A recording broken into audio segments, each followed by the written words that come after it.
Bonjour à tous et bienvenue dans ce nouvel épisode. Aujourd'hui, on va parler de comment devenir chauffeur VTC en 2025. Et aussi, on va se plonger sur tous les bouleversements que connaît le monde du VTC en ce moment. Parce qu'en ce moment, c'est assez intéressant parce qu'il y a une croissance du secteur, ça c'est sûr, et en même temps, il y a une certaine tension avec les plateformes. Il y a beaucoup de choses qui se passent et on va décrypter tout ça ensemble. Donc, on va commencer par une bonne nouvelle. D'après les chiffres du gouvernement, le secteur du VTC est en pleine croissance, avec une augmentation de 20% de nouveaux chauffeurs par rapport à l'année dernière. Donc c'est un métier qui continue d'attirer. Pourquoi? Parce que c'est un métier flexible, vous avez une certaine indépendance et surtout qu'il y a une demande croissante de personnes qui sont à la recherche de trajets VTC. Mais derrière tout ça, il y a aussi des défis importants. Je préfère être honnête avec vous, les relations entre les chauffeurs et plateformes sont très tendues. Ces dernières semaines, il y a pas mal de manifestations qui ont éclaté dans plusieurs villes françaises. Toulouse, Lyon, Bordeaux et la région parisienne. Au cœur des tensions, eh bien, les commissions prélevées par les plateformes vont augmenter. On va par exemple prendre Uber. Leur nouvelle politique de commission est, on va dire, vraiment créative. Ils sont passés d'un taux fixe de 25% à un système à 3 vitesses. Dans un premier temps, il y a 3% pour certaines zones rurales. C'est surtout pour encourager les chauffeurs à s'y installer. Ensuite, vous avez un 45% dans les aéroports, là où le business est le plus juteux pour Uber. Et en numéro 3, il y a les deux pour le reste. Donc ça va varier entre 3% et 45%. Mais en tout cas, 45%, c'est quand même énorme pour toutes les zones, on va dire, fortement touristiques. Et notamment, qu'est-ce qu'une zone touristique? Eh bien, ça peut être par exemple un aéroport.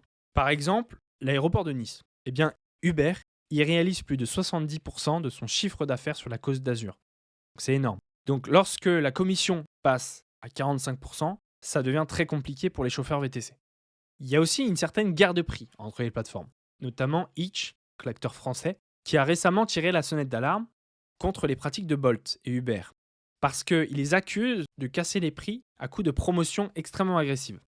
Et donc, le résultat, c'est que des courses au rabais qui impactent directement le revenu des chauffeurs. Maintenant, on va parler d'une actualité toute fraîche et qui montre que le métier est en pleine évolution. Uber vient de lancer Uber by Women. C'est un concept simple qui va permettre aux femmes de réserver des courses uniquement avec des conductrices VTC.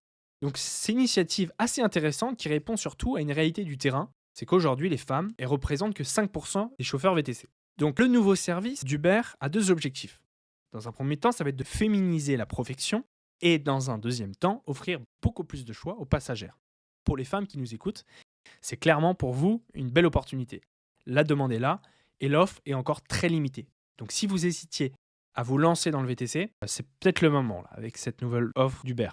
Mais attention, messieurs, pas d'inquiétude, ce service est bien sûr une option supplémentaire. C'est pas un remplacement. La réalité du terrain, c'est que le nombre de conductrices étant encore très limité, eh bien le temps d'attente pour une course Uber by Women seront beaucoup plus longues. Donc résultat, une passagère pressée choisira souvent la première voiture disponible, quel que soit le genre du chauffeur. Il y a largement de la place pour tout le monde dans ce métier. Mais attention, être chauffeur VTC, c'est pas être seulement prisonnier des plateformes. Il existe d'autres voies. Certains chauffeurs innovent, et c'est ce que nous conseillons. Dans un premier temps, ils peuvent tout à fait proposer des expériences uniques, comme par exemple des balades en 2 chevaux, ou alors développer leur propre clientèle. Ou aussi, ce qui est possible de faire, c'est se spécialiser dans des niches, telles que événementiel, tourisme de luxe, ce genre de choses. Et c'est pour répondre à ce contexte qui fait que de changements en ce moment que nous avons développé un programme complet. On ne va pas se contenter seulement de vous préparer l'examen VTC, même si bien sûr c'est la première étape et on a d'excellents taux de réussite. Mais ce qui nous différencie, c'est notre approche globale du métier. C'est-à-dire que dans notre formation, vous allez apprendre plusieurs choses. Les fondamentaux pour obtenir rapidement votre carte VTC, les stratégies pour développer votre propre clientèle hors plateforme. Donc ça va être assez intéressant pour éviter de dépendre toujours des plateformes. Les techniques de prospection efficaces, la création de votre image de marque, la gestion financière de votre activité pour optimiser vos revenus.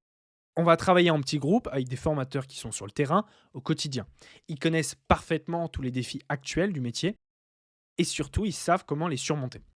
Par exemple, un de nos anciens élèves nous a écrit un avis récemment. Formation efficace et rapide. Tout est fait pour aider à réussir votre examen. Je recommande formateur au top, précis et concis. C'est ce genre de réussite qu'on veut pour chacun de nos élèves.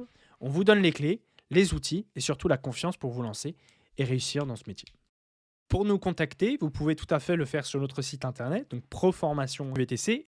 toutattaché.fr ou alors nous appeler directement au 01 80 91 38 28.